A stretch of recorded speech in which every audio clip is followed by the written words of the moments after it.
السلام علیکم۔ ایک دن سلطان صلاح الدین ایوبی نے مصر کے بازار کا احوال جاننے کے لیے تاجر کا بھیس بدلا اور بازار میں داخل ہو گئے۔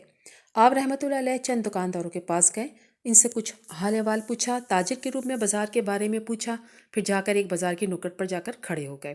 آپ کو کسی نے نہیں پہچانا کہ اس بھیس کے نیچے سلطان صلاح الدین ایوبی ہیں، جو کہ مصر کا سلطان ہے۔ سلطان اپنی آنکھوں سے بازار کو بڑی باریکی سے دیکھ رہے تھے کہ کس طرح کے گاہک بازار میں آ رہے ہیں، کیا کیا چیز خرید فروخت ہو رہی ہے، بازار میں تاجروں کا گاہکوں کے ساتھ کیسا رویہ ہے اور کس قسم کے گاہک بازار میں خریداری کر رہے ہیں۔ ابھی سلطان یہ چیزیں دیکھ ہی رہے تھے کہ آپ کی نظر ایک نوجوان پہ پڑی، جس کو دیکھ کر سلطان کی نظریں چند لمحوں کے لیے ساکت ہو گئیں۔ وہ نوجوان بہت زیادہ خوبصورت اور حسین و جمیل تھا۔ اس کو دیکھ کر ایسا لگتا تھا کہ آج کے دور کا یوسف ہے۔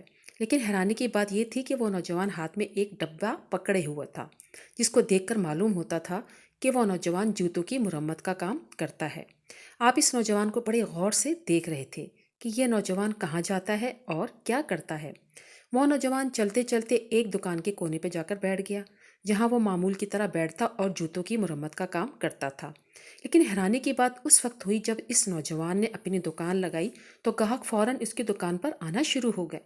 اس نوجوان نے 3-4 گاہکوں کے جوتوں کی مرمت کی، اور جیسے ہی اس نے 2 سونے کے سکے کما لیے تو اس نے فوراً اپنا سامان سمیٹا اور ایک روٹی والے کے پاس گیا اور 4 روٹیاں خریدیں اور واپس چلا گیا۔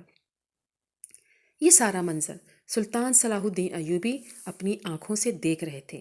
آپ نے سوچا کہ یہ شاید اس کو کوئی کام پڑ گیا ہوگا، اس نے یہ صرف 2 سکے ہی کمائے اور چلا گیا۔ لیکن جب دوسرے دن سلطان صلاح الدین ایوبی دوبارہ بھیس بدل کر بازار میں داخل ہوئے تو فوراً سلطان کی نظر اس نوجوان پہ پڑی، اور معمول کی طرح اس نے صرف 2 سونے کے سکے کمائی لیے تو اپنا سامان سمیٹا اور روٹی والے کے پاس گیا اور 4 روٹیاں خریدی اور واپس چلا گیا۔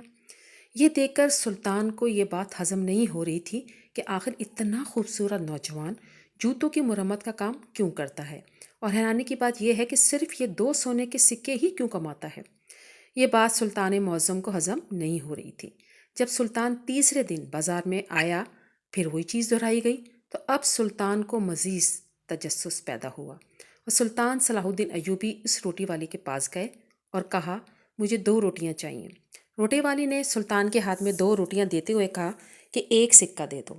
سلطان معظم نے 1 سکہ ادا کرتے ہوئے کہا کہ یہ نوجوان جو جوتوں کی مرمت کا کام کرتا ہے، یہ صرف 2 سکے ہی کیوں کماتا ہے اور تم سے روٹی خرید کر واپس کیوں چلا جاتا ہے؟ حالانکہ اس کا کام اتنا اچھا ہے، اس کی دکان لگتے ہی فوراً گاہک آنا شروع ہو جاتے ہیں، اور یہ اپنے گاہکوں کو چھوڑ کر صرف 2 سکے کما کر کیوں چلا جاتا ہے؟ تندور والے نے کہا، اے بھائی، ہمیں کیا معلوم، یہ نوجوان تو ہمیں دیوانہ لگتا ہے۔ کئی بار اسے ہم کہہ چکے ہیں، تمہارے گاہک واپس لوٹ کر دوسرے مرمت کرنے والوں کے پاس جاتے ہیں، تم اپنی دکان کو وقت کیوں نہیں دیتے؟ صرف 2 سکے ہی کیوں کما کر لے جاتے ہو؟ تو نوجوان آگے سے کہتا ہے کہ جتنا مجھے چاہیے میں اتنا کما لیتا ہوں، مجھے زیادہ کی ضرورت نہیں، اور ہمیں بھی اس بات پر بڑی حیرانی ہوتی ہے، لیکن آج تک اس نے اس کے پیچھے چھپے راز کے بارے میں کسی کو نہیں بتایا۔ جب چوتھا دن ہوا تو سلطان صلاح الدین ایوبی رحمۃ اللہ علیہ دوبارہ بھیس بدل کر بازار میں داخل ہوئے۔ اب اس نوجوان کا انتظار کرنے لگے۔ تھوڑا ہی وقت گزرا تھا کہ وہ نوجوان دوبارہ معمول کی طرح بازار میں آیا اور جا کر کونے پر اپنی دکان لگائی، اور فوراً اس کے پاس گاہک آنا شروع ہو گئے۔ اب جیسے ہی اس نوجوان نے 2 سکے کما لیے تو فوراً روٹی والے کے پاس گیا اور جا کر اس سے روٹی خریدی اور دوبارہ اپنے گھر کی طرف چل پڑا۔ اب سلطان صلاح الدین ایوبی یہ منظر دیکھ رہے تھے۔ اب سلطان اس نوجوان کا پیچھا کرنے لگا۔ بازار میں کوئی نہیں جانتا تھا کہ مسلسل 4 دن سے سلطان ایک تاجر کی بھیس میں یہ سارا منظر دیکھ رہے ہیں۔ اب وہ نوجوان پیدل چلتا ہوا جا رہا تھا اور سلطان بھی اپنے گھوڑے کے ساتھ پیدل چلتا چلتا اس کے پیچھے کرتا رہا۔ چلتے چلتے وہ نوجوان ایک وادی میں جا پہنچا، جہاں ایک چھوٹی سی جھوپڑی بنی ہوئی تھی۔ نوجوان نے اپنا سامان جھوپڑی کے ساتھ درخت کے سائے میں رکھ کر اندر چلا گیا۔ سلطان نے اپنا گھوڑا ایک درخت کے ساتھ باندھ دیا اور چلتا چلتا اس جھوپڑی کے دروازے پہ جا پہنچا۔ پہلے تو سلطان نے چاہا کہ فوراً سلام کر کے اندر چلا جائے، لیکن پھر سلطان نے کچھ آواز سنی اور تھوڑی دیر کے لیے رک گئے۔ سلطان کو اندر سے کچھ آوازیں سنائی دیں تو سلطان نے جھوپڑی سے ایک سوراخ کے ذریعے دیکھنے لگا کہ اندر کون ہے۔ اور یہ نوجوان کس کے ساتھ باتیں کر رہا ہے، اور آخر ایسا کیا راز ہے کہ یہ نوجوان صرف 2 ہی سونے کے سکے کما کر 4 روٹیاں خرید کر واپس کیوں چلا جاتا ہے؟ جیسے ہی سلطان نے جھوپڑی کے اندر جھانک کر دیکھا تو سلطان چند لمحوں کے لیے ساکت ہو گیا، کیونکہ سلطان نے دیکھا اس نوجوان نے ایک برتن میں 2 روٹیاں رکھیں اور پھر جھوپڑی میں لیٹے ہوئے بزرگ اور بوڑھی عورت کے ہاتھ منہ دھلوائے۔ ہاتھ منہ دھلوانے کے بعد اس نوجوان نے اپنے ہاتھوں سے ان کو کھانا کھلایا۔ اب یہ سارا منظر سلطان صلاح الدین ایوبی دیکھ رہے تھے۔ اس نوجوان نے جب ان دونوں کو کھانا کھلا لیا تو بچے ہوئے چند ٹکڑے خود کھائے اور باقی کی 2 روٹیاں ایک کپڑے میں لپیٹ کر رکھ دیں اور ان دونوں کی خدمت میں لگ گیا۔ شاید وہ 2 روٹیاں رات کے لیے رکھی گئی تھیں۔ سلطان معظم یہ سارا منظر دیکھ رہے تھے اور سوچ رہے تھے کہ اس نوجوان کا ان دونوں کے ساتھ کیا رشتہ ہے کہ یہ نوجوان ان کی اتنی خدمت کر رہا ہے۔ اب سلطان سے برداشت نہ ہوا اور سلطان صلاح الدین ایوبی سلام کر کے جھوپڑی کے اندر چلے گئے۔ جیسے اس نوجوان نے سلطان صلاح الدین ایوبی کو دیکھا تو اس نوجوان نے سلطان کو تاجر سمجھا، کیونکہ آپ نے تاجر کا بھیس بدلا ہوا تھا، اور پھر آپ کو بیٹھنے کا اشارہ کیا۔ آپ کے سامنے پانی حاضر کیا۔ آپ نے چند گھونٹ پانی کے بھرتے ہوئے اس نوجوان کو کہا کہ میں بازار سے تمہارا پیچھا کرتے کرتے یہاں تک پہنچا ہوں اور مجھے اپنے چند سوالوں کے جواب تم سے چاہیے، اور مجھے امید ہے کہ تم میرے سوالوں کے جواب ضرور دو گے۔ یہ سن کر وہ نوجوان مسکرانے لگا اور کہا کہ بتاؤ تمہارے کون سے سوال ہیں؟ سلطان نے کہا اتنی خوبصورت جوانی کے باوجود تم جوتوں کی مرمت والا کام کیوں کرتے ہو؟ اور میرا دوسرا سوال یہ ہے کہ صرف تم دن میں 2 سکے ہی کیوں کماتے ہو؟ اگر تم چاہو تو دن میں کئی گنا اس سے زیادہ کما سکتے ہو، اور ایک دن تم بہت بڑے دولت مند آدمی بن بھی سکتے ہو، لیکن آخر کیا وجہ ہے کہ صرف تم 2 سونے کے سکے کما کر اپنے گاہکوں کو چھوڑ کر دکان بند کر کے چلے جاتے ہو؟ یہ سن کر اس نوجوان نے سلطان کو کہا کہ اس کے پیچھے بہت بڑی کہانی ہے، میں اس کو ادھر سنانے لگوں تو بہت وقت لگے گا۔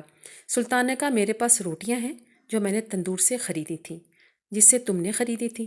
آؤ بیٹھ کے پہلے کھانا کھاتے ہیں، پھر تم مجھے اپنی کہانی سنانا۔ سلطان نے اپنے تھیلے سے 2 روٹیاں نکالیں اور دونوں نے بیٹھ کر کھانا کھایا، اور کھانا کھانے کے بعد سلطان اس نوجوان سے مخاطب ہوا اور کہا کہ بتاؤ تمہاری کہانی کیا ہے؟ تو اس نوجوان نے کہا یہ بوڑھا آدمی میرا باپ ہے اور یہ بوڑھی عورت میری ماں ہے، اور مجھے بچپن ہی سے سلطان کے وزیر بننے کا شوق تھا۔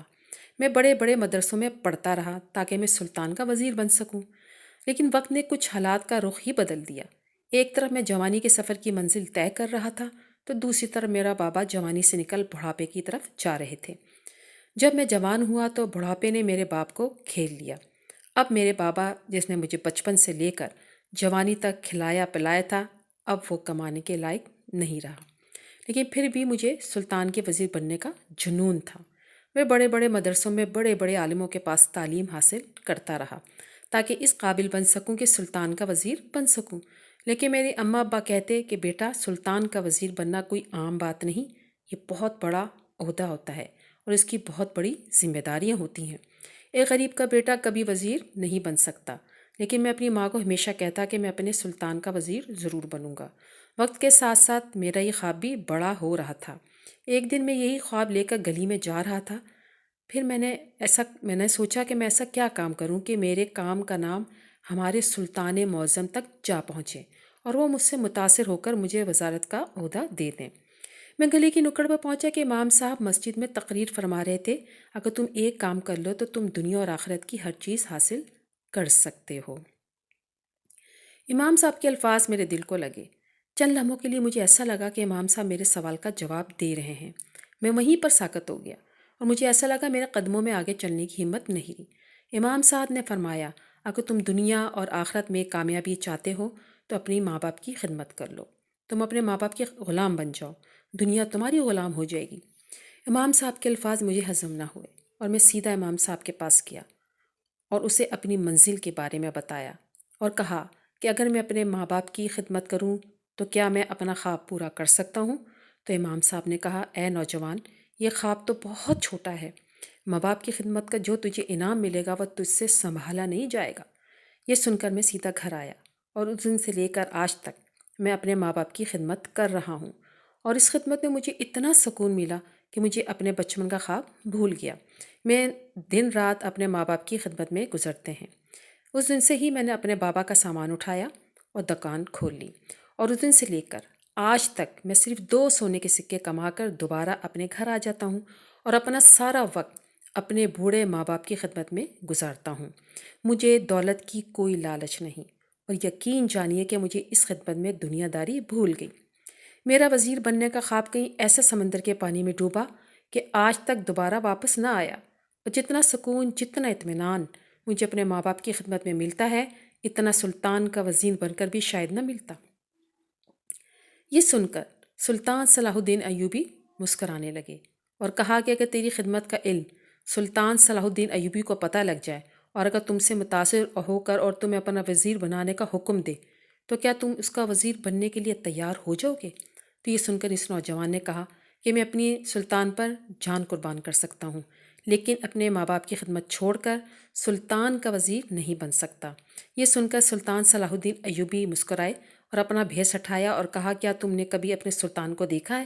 تو اس نوجوان نے کہا، نہیں، ابھی تک اس گناہ گار آنکھوں سے میں نے اپنے عظیم سلطان کو نہیں دیکھا۔ تو سلطان صلاح الدین ایوبی نے اپنے نیام سے تلوار نکالی اور نعرہ بلند کرتے ہوئے کہا، آپ کا سلطان آپ کے سامنے ہے۔ یہ سن کر وہ نوجوان ہکا بکا ہو گیا اور اسی وقت سلطان کے قدموں میں گر گیا اور کہا، سلطان معظم، مجھے معاف کر دیجیے، میں نے آپ کو پہچانا نہیں۔ یہ سن کر سلطان صلاح الدین ایوبی نے اس نوجوان کو بازو سے پکڑ کر بٹھایا اور کہا، دیر سے صحیح، لیکن تیرا خواب تھا جو آج پورا ہونے والا ہے، تو یہ تمہاری ہی کی ہوئی خدمت کا انعام مل رہا ہے۔ اس نوجوان نے کہا، سلطان معظم، جیسا کہ میں آپ کو بتا چکا ہوں کہ میں اپنے ماں باپ کی خدمت چھوڑ کر نہیں جا سکتا۔ تو سلطان نے کہا کہ کس نے آپ کو کہا کہ تم اپنے ماں باپ کی خدمت نہ کرو؟ تم اپنے خواب کو بھی پورا کرو اور اپنے ماں باپ کی خدمت کرو۔